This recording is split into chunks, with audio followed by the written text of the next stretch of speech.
So my name is Roman. I'm a solution designer at Better Lesson, and I'm on this video with my two colleagues, Monica and Cheryl. Hi, everybody. I'm Monica. I'm Cheryl. We wanted to record a video because we've noticed that a lot of you have started to use Zoom, and we love using Zoom for our group meetings with people.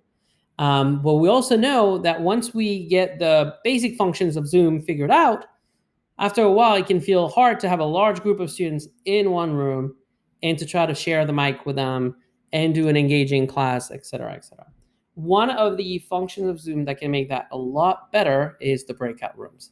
Breakout rooms can really help with the level of engagement, collaboration, and interactivity of your Zoom calls. But it's hard to try breakout rooms when you never tried it before because you don't really know what's going to happen until the moment you do it. So the three of us got on the call to show you a little bit what happens when you break out the room so that it's easier when you have to do it. First thing to do is to locate at the bottom right of your window the breakout rooms button. If you don't see that button on your Zoom, what you have to do is to go to your Zoom settings. And in the advanced portion of your Zoom setting, you should have the ability to turn on the button to make the breakout room available for your next call. If that is done, of course, you have to be the host, right?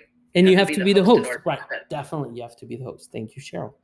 So I'm going to start by clicking on Breakout Room, and I am going to. Well, I already had a breakout room open. I'm gonna delete it because I forgot to clean up. So let me start again. Here we go. So now I have no breakout room. This is the meeting in the middle of the meeting with Monica and Cheryl, and I would like to give them a chance to do some group work without me.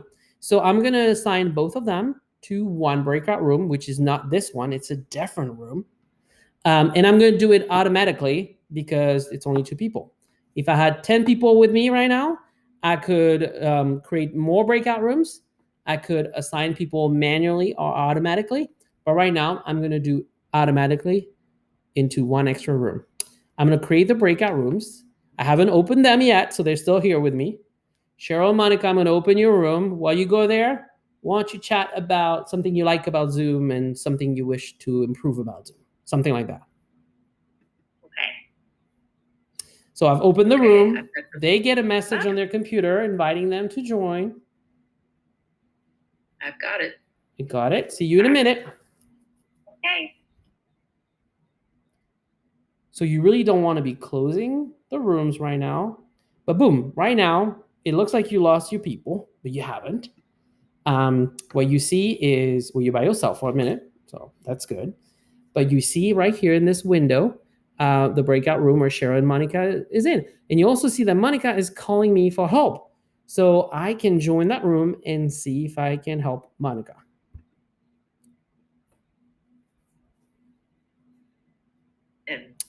Hey, guys. Hey. Yes, Monica, I saw you called me. I did. What's going on? We would love to know what the second prompt was. Oh, you're right. I went to about Zoom. Yeah. And then, yeah. So how about you guys talk about a function you wish it had or something that was a little easier? Got it. And then when we come back together, you'll tell me your thoughts. Okay. Okay? Great. Thank you for calling me in. All right. So I'm going to click on leaving the breakout room and I'm going to return to the main session. There we go. I'm going to click back on my breakout rooms. If I had more than one room set up there, I would see all my groups and I would have the ability to jump in any groups, even the ones that don't call me for help. And that's a good way to check on them, to hold them accountable for the norms of the work we had set up before. And that can be super helpful. And you'll see really quickly, students will know that you can come into their room at any time, like you would in a classroom stopping by a group. I can also broadcast a message to all, which I'm going to do now. Cheryl and Monica closing the breakouts in 2 minutes.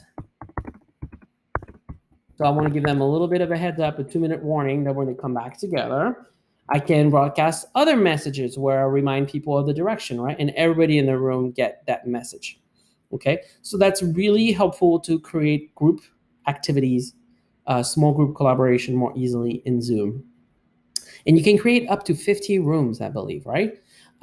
So I I would highly recommend it.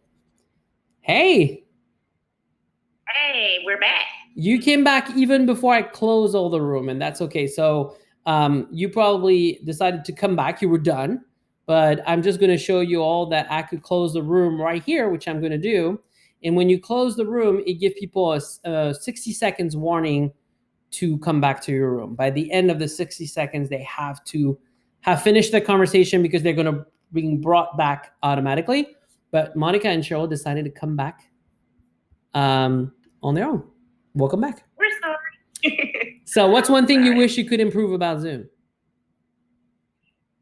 So we were chatting, and we wish that there could be a way to record the work that's being done in the breakout rooms. We can record the main room, but we cannot record the breakout rooms. And sometimes as a coach, as a teacher, I want to have a recording of that for whatever reason, a student who's not here, or perhaps accountability. If I'm not in all of the rooms, I can't be in all the rooms at the same time. So that would be a really great function for Zoom to add. I'd love that too. Cheryl, what are some things you've done when you're facilitating breakout rooms to work around that challenge? What are some of the things you've done to give people work that they do in the breakouts that we can still look at together? Do you have any suggestions for people there? I like to use all kinds of accountability check-ins. And obviously the first one that's already on the table is that they know I can drop in at any point, right? Sure. And I can come into the conversation and setting clear purposes, but then supporting them maybe with either some kind of shared note-taking document or shared infographic or some kind of shared task that's on a platform that is visible to me is really, really helpful. And that's one way to do it. Obviously, part of it too is just a culture. After you do it for a few times, I think your chances of getting students to be really accountable go up, especially if you debrief it afterwards and say, hey, did it work? Did you guys really focus on your work? That's true. That's a good point. So I like that idea of jumping in and checking on people, but also giving them a product to create or a task to work on and something that they're going to be accountable for when we come back to the whole group, that the whole group is looking at. So like something in a Padlet, for example, that everybody can look at the end could help. Or Google Slides or Google Docs, something as simple as that. And then all of a sudden you really flip the script of your Zoom class this way. Well, thank you, teammates. Thank you, friends. Have a good evening. Bye, everyone. Hope it helps. Bye-bye.